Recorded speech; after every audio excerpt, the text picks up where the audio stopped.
बच्चों, welcome back to my channel. तो आज का हमारा टॉपिक है समास। देखिए, आपको रटने की बिल्कुल आवश्यकता ही नहीं है कि समास की परिभाषा क्या है, उसके भेद क्या है, ये क्या है, वो क्या है। आपको कुछ करने की ज़रूरत नहीं है। बहुत सिंपल सा एक मेथड आपको समझ लेना है। वो क्या है कि पहले मैंने एक शब्द लिखा वन, ये एक शब्द हो गया। फिर मैंने लिखा वास, ये दूसरा शब्द होता है। ठीक है, अब हम देख लेते हैं। वन का मतलब होता है जंगल, वन का अर्थ होता है जंगल। ठीक है, अच्छा। और वास का मतलब होता है रहना, वास करना यानी के रहना। तो अगर हम इन दोनों शब्दों को जोड़ेंगे, जैसे चलो जोड़ देते हैं, वन लिख देते हैं और वास एक साथ जोड़कर लिख देते हैं, तो हमारा शब्द क्या बन गया? वनवास। ठीक है, अब एक, दो या दो से अधिक शब्दों को जब हम जोड़ते हैं और दोनों को जोड़ने के बाद एक नया शब्द बन जाता है।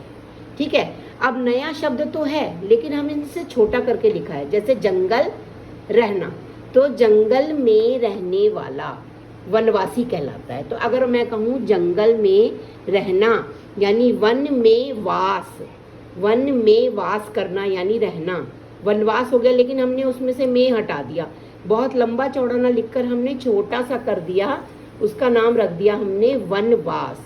कि उस व्यक्ति को क्या मिल गया? वनवास रह गया, यानी वो व्यक्ति जंगल में रहने लगा।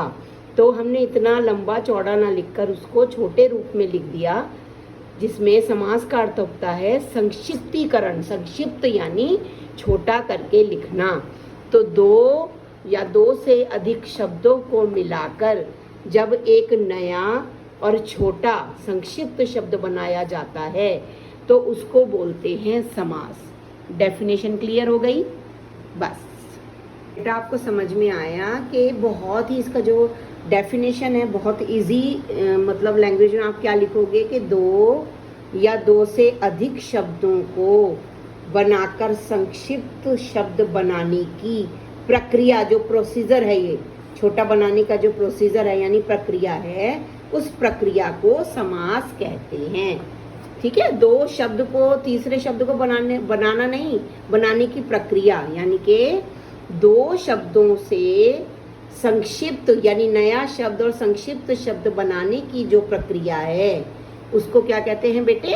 समास कहते हैं। तो डेफिनेशन समझ आ गई। अब हम नेक्स्ट वीडियो में देखेंगे इसके कितने भेद होते हैं, कैसे पता करेंगे। एक थोड़ा सा इसमें बता देती हूँ कि जैसे ये पहला शब्द हो गया, ये दूसरा शब्द हो गया। तो पहले शब्द को कहते हैं, यानी ये जो शब्द यानी कि ये पद, क्योंकि पद है तो पहले पद को क्या कहते हैं? पूर्व पद, पूर्व पद। और दूसरे पद को कहते हैं उत्तर पद,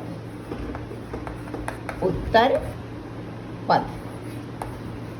ठीक है, तो दो शब्दों से मिलकर जब एक नया संक्षिप्त शब्द बनाने की प्रक्रिया की जाती है तो उस प्रक्रिया को समास कहते हैं। समास दो पदों से मिलकर बनता है।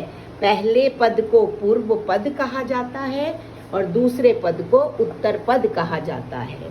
अब जब दोनों पदों को मिलाया जाता है तो वह समस्त पद कहलाता है। क्या कहलाता है? समस्त पद। ठीक है, ये पूर्व पद, ये उत्तर पद। ठीक है, दोनों से मिला बना समस्त पद। Thank you.